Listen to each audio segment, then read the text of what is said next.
Okay, tonight's class is Federalist Paper 49.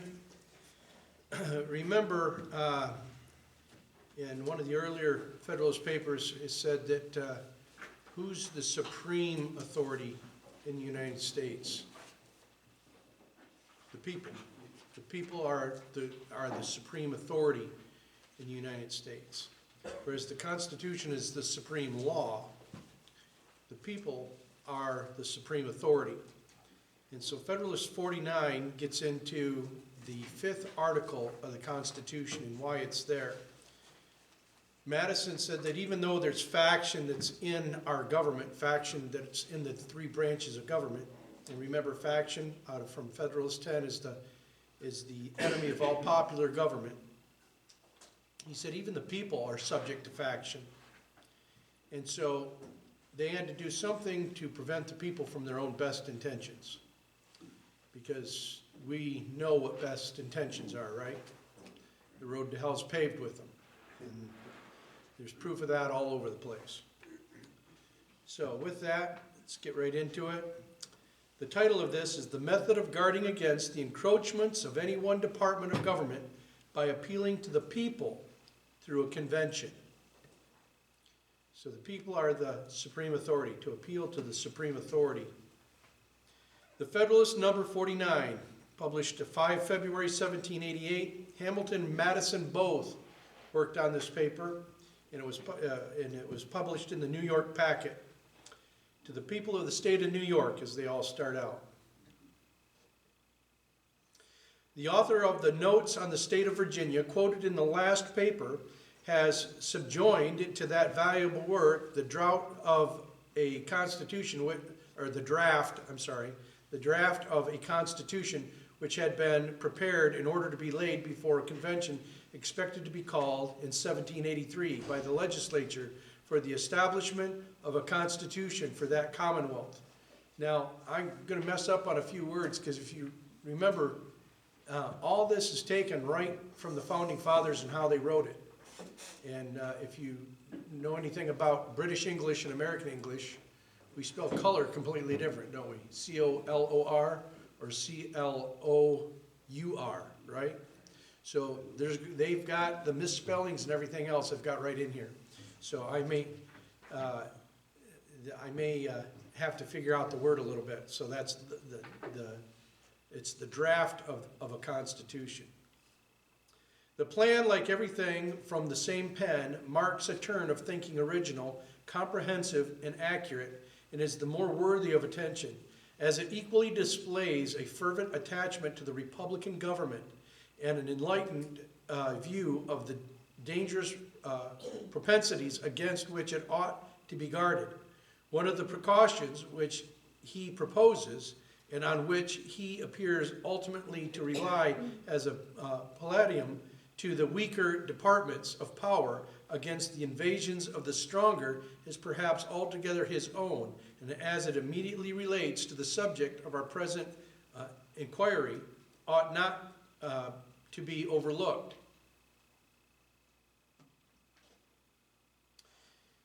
His proposition is, quote, that whenever any 2 of the 3 branches of government shall concur in opinion, each by the voices of 2/3 of their whole number, that a convention is necessary for altering the Constitution or correcting breaches of it, a convention shall be called for the purpose. As the people are the only legitimate fountain of power, okay, let me stress that again. As the people are the only legitimate fountain of power.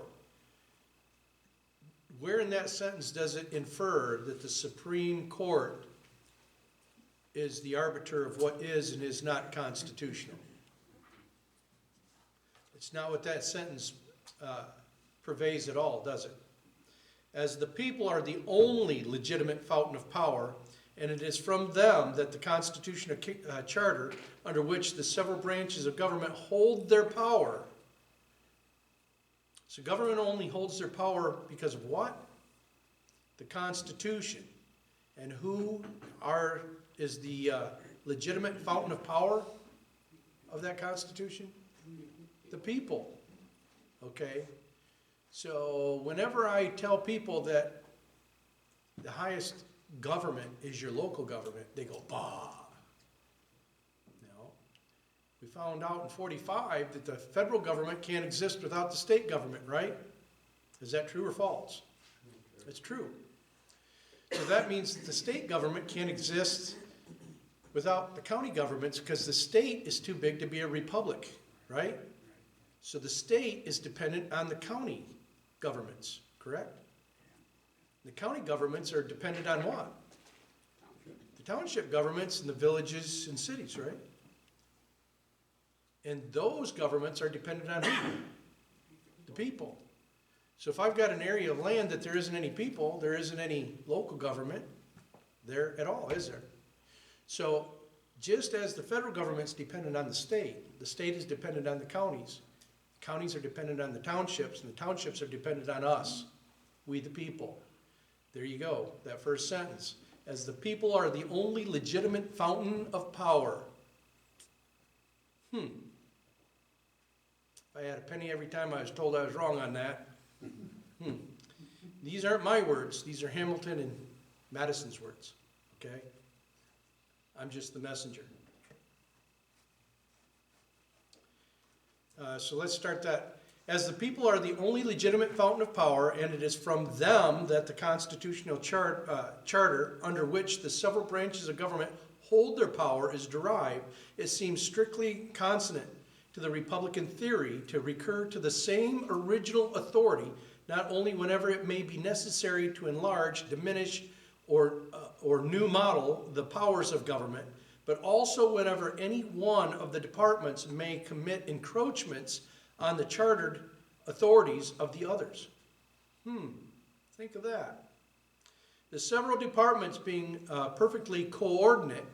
Now, I just had somebody the other day, I'm doing a series on biblical citizenship, and which is a great series. Trust me, I agree with everything they say about 99.9%, but I took a little issue the other night as the gentleman that's teaching the class is an ex-lawyer and ex-congressman. They were talking about executive orders. He said, now an executive order is legal if the executive is telling the people to enforce the law that Congress has already passed. But if he's saying to not enforce a law, that's illegal. And if he's saying to enforce a law that hasn't been passed by Congress, that's illegal. Do we know that to be true? Nope. Sorry, Mr. Congressman, Mr. Lawyer. That is not correct at all. But see, sometimes when you're indoctrinated to a certain point, it's real hard to get out of it. And that's where that came from. But the other thing is that he got into is it's separate but not equal branches of government. And then he started going into the powers. Well, wait a minute. It didn't say equal powered government. It says separate and equal, right? 3 equal branches, which means each branch has the authority to control themselves. They're equal in their authority. They're not equal in their power. So that's the distinction that you have to make, right? There's a lot of people that'll have a certain opinion, but then they use words wrong or they define things completely different. Equal did not mean equal power. It meant equal in authority with one another. Does that make sense? And right here it says the same thing, to recur to the same original authority, not only whenever it may be necessary to enlarge, diminish, or new model the powers of government, but also whenever any one of the departments may commit encroachments on the chartered authorities of the others. The several departments being perfectly coordinate, that means what? Equal, coordinate. By the terms of their common commission, neither of them, it is evident, can pretend an exclusive or superior right of settling the boundaries between their respective powers. So that right there says separate and equal, doesn't it? Hate to burst their bubble on that one. And how are the encroachments of the stronger to be prevented, or the wrongs of the weaker to be redressed, without an appeal to the people themselves, who, as the grantors of the commission, can alone declare its true meaning and enforce its observance. Now again, I always tell people that the Constitution is an ancient word that means contract, right? So contract has parties to a contract, and the contract produces something, doesn't it? That's the whole reason for a contract. When I ask people, I go around and ask them, who are the parties to the contract? I get this all the time. The state government and federal government. No, the federal government didn't exist before the contract. The contract produced 3 branches of the federal government, right? State governments were already there under the Articles of Confederation, weren't they? Okay, so who were the parties to the contract? It says right there, the people themselves. The people were the parties to the contract. The people of the several states were the parties to the contract. The contract produced 3 coordinate but separate branches of government. Make sense now? Gee, that one slide right there proves a lot of things that people tell me I'm wrong on. There it is right there. Not my words.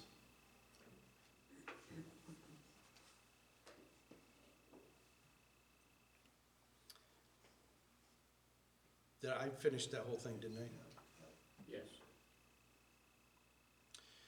There is certainly great force in this reasoning, and it must be allowed to prove that a constitutional road to the decision of the people ought to be marked out and kept open for certain great and extraordinary occasions. Great and extraordinary occasions. If the law can change on a whim too often, as we see now in our state legislatures, what happens to the law? It becomes impotent, doesn't it? So if we can change the law too much, it becomes impotent. Did we want the Constitution, the supreme law of the land, to become impotent? No. So this is why when you get progressives that argue that the Constitution should be Darwinian, it should change quite often, that goes right in the face of that theory, doesn't it?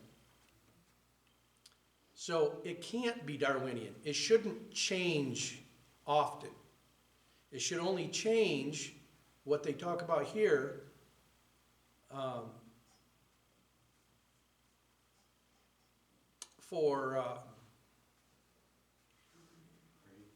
where's it at? Extraordinary occasions, for great and extraordinary occasions. See, this is why the 5th article of the Constitution is made very arduous. Why? Because faction is in the people too, right? And if faction is in the people, we can change the supreme law of the land quite often and cause it to be completely impotent. And we didn't want to do that. Go ahead. Is this where they come up with that, it's a living document or it's changing? Yes. The progressives say it should be a changing document, Darwinian. It should change with the times, it should change with culture, it should change with wokeness. And no, it should not. Whereas conservatives argue that it needs to stay Newtonian. Well, Newtonian, why Newtonian? Newton. Because Newton didn't invent, but he discovered natural laws, and he wrote those down, those natural laws, right? The law of gravity. Our Constitution has those natural laws, checks and balances put into it. Why did our founding fathers want natural law, checks and balances in the Constitution? Because at some point in time, they were afraid that all of Congress might vote for gravity to go away, right? And if they do that, everybody's going to float to the sky tomorrow, right? No. See, mankind cannot control God's law, natural law.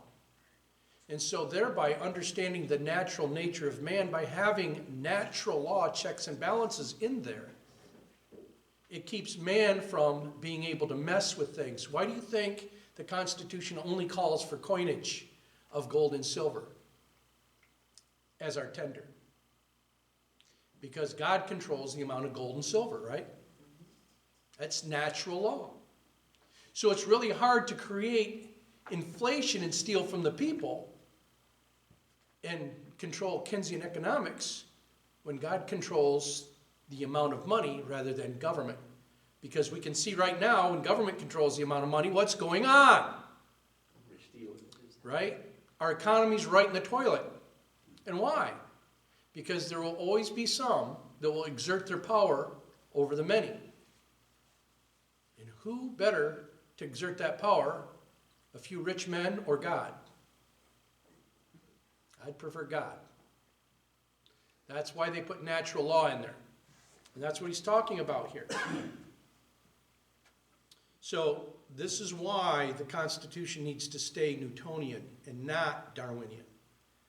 Because if the law changes too often, if the people with their own best intentions change the supreme law too often, what happens to the law? It gets to a point that it's not worth the paper it's written on.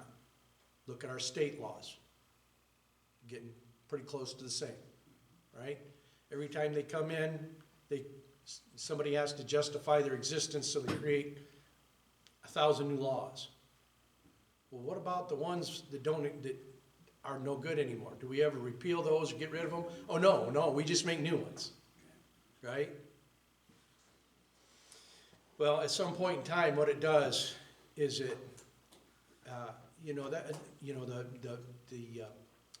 the people of Israel, they told God the reason why they were bad is because they didn't have a law, right? God said, you can't handle the law. Oh, but God, if we had the law, we'd be better people. He said, you can't handle the law. But they begged, God, if you give us the law, we'll be better. We'll be good people. He said, okay, so he gave them 10 simple laws. Were they better people? No, they turned those into 613 laws, right? Out of 10.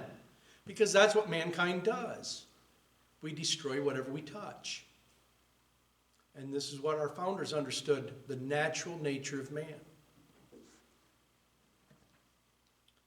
So, but there appear to be insuperable objections against the proposed reoccurrence to the people as a provision in all cases for keeping the several departments of power within their constitutional limits. So it should be done only during great and extraordinary reasons. In the first place, the provision does not reach the case of a combination of two of the departments against a third.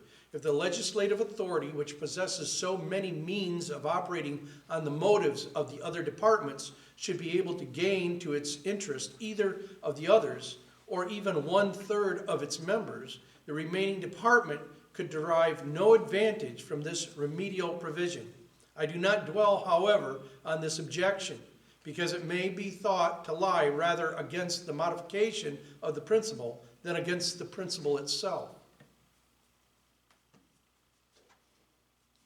In the next place, it may be considered as an objection inherent in the principle that as every appeal to the people would carry an implication of some defect in the government, frequent appeals would in great measure deprive the government of that veneration which time bestows on everything, and without which perhaps the wisest and freest governments would not possess the requisite stability. So, again, to keep our institutions stable, they can't change frequently either. Because if they change frequently, then they're not stable.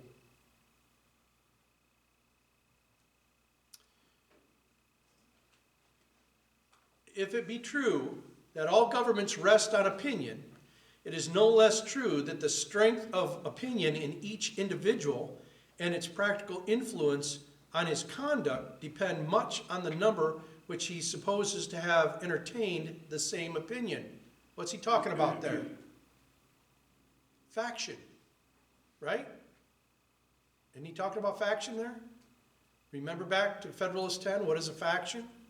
Either a minority or a majority that come together for a certain purpose, and that faction is usually to go against the rights of others? The reason of man, like man himself, is timid and cautious when left alone. And isn't that true? If you're sitting in a room of 1,000 people and you're hearing a bunch of bunk come from the speaker, most people are afraid to stand up and say something. But this is where we get the theory of an army of one, right? One person stands up and says something, and four or five other people go, hey, I got the same opinion as that guy. They'll stand too. And then maybe 100 more will go, I agree with them.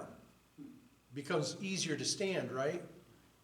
The infantry model in the Army is based on that. We call it the Iron Mike, in which one young private during a battle when they were all pinned down was the only one to finally get sick and stand up and scream, follow me.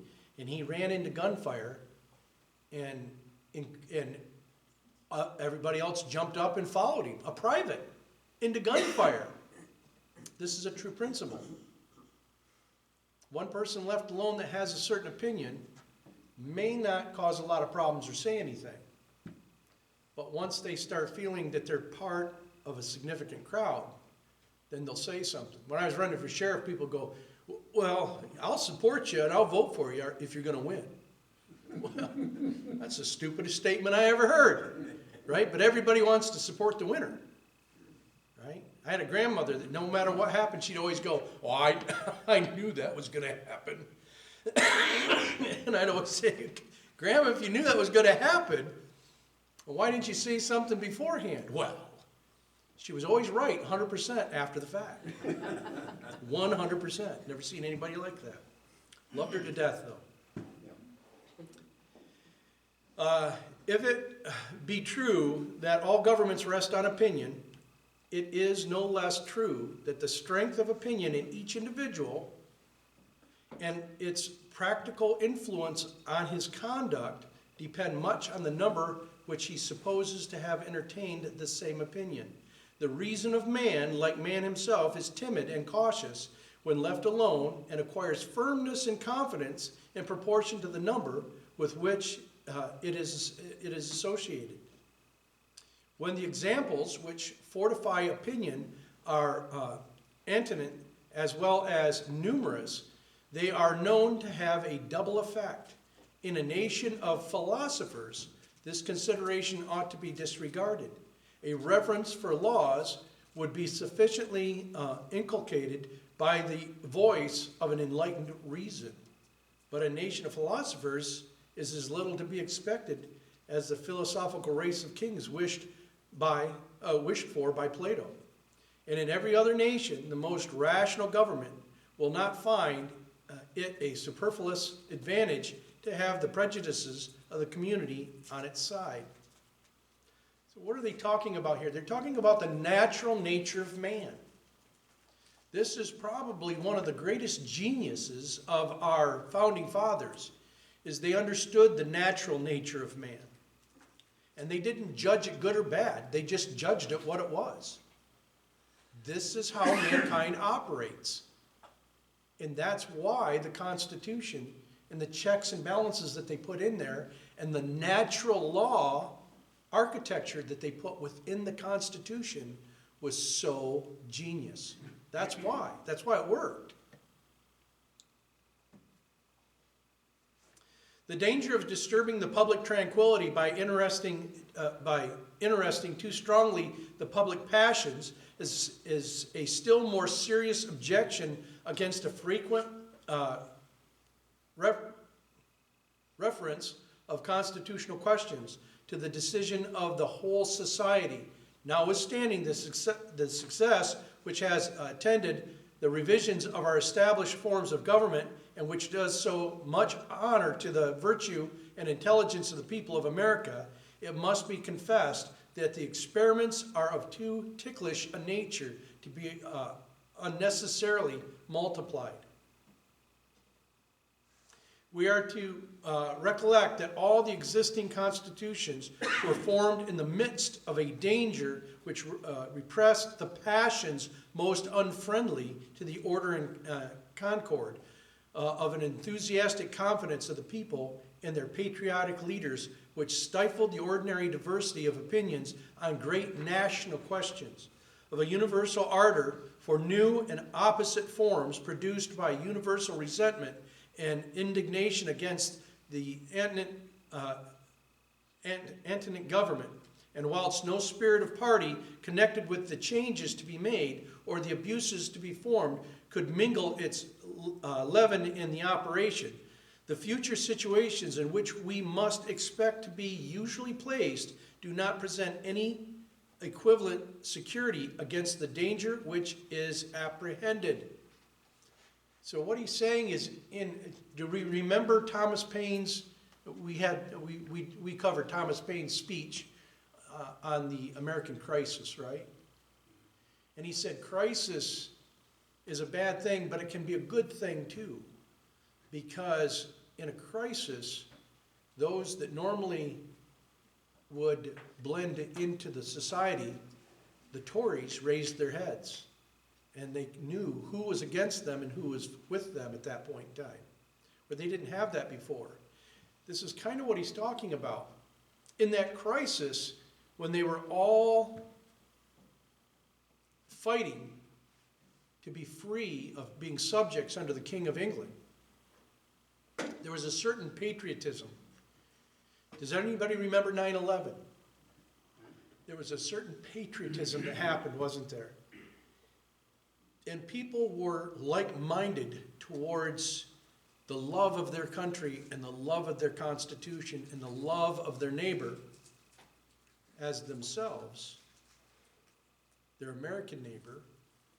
And so it brought about a certain spirit, right?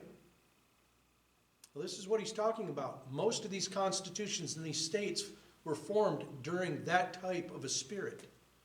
Will we have that same spirit continually in the country? No, because in 45 they said the states would retain most of their power because they would retain most of their power during times of peace and great economic time, right?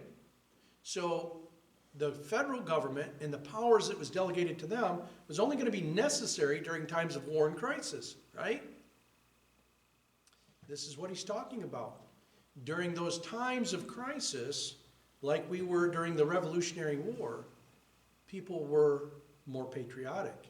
But we can't depend on that spirit all the time. In fact, we know that that spirit will be very little, or should be very little, and would have been very little until we've allowed the socialists into our government, both on the left and the right, that think that we should be warring all over the place all the time. We just don't call it war, we call it police action, and we go to the UN to get approval to do it, right?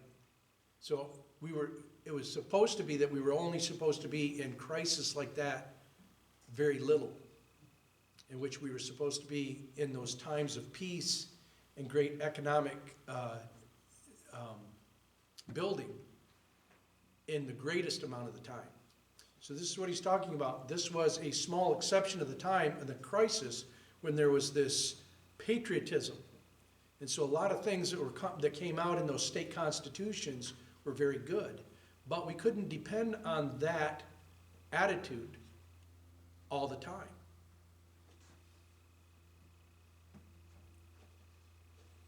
But the greatest objection of all is that the decisions which would probably result from such appeals would not answer the purpose of maintaining the constitutional equilibrium of the government.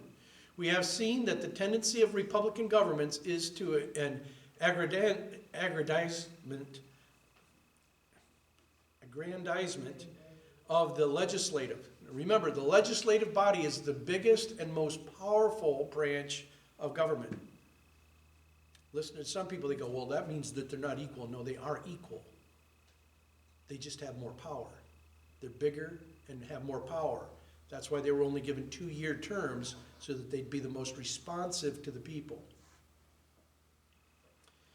At the expense of the other departments, the appeals to the people, therefore, would usually be made by the executive and judiciary departments. But whether made by one side or the other, would each side enjoy equal advantages on the trial. Let us view their different situations. The members of the executive and judiciary departments are few in number and can be personally known to a small part only of the people. So what he's saying is, how many times will you ever meet the president? How many times will you ever meet the chief justices? How many times are you going to meet your legislative representative, your congressman? Quite often, because he should be from your community, right? So that's what he's talking about. There'll be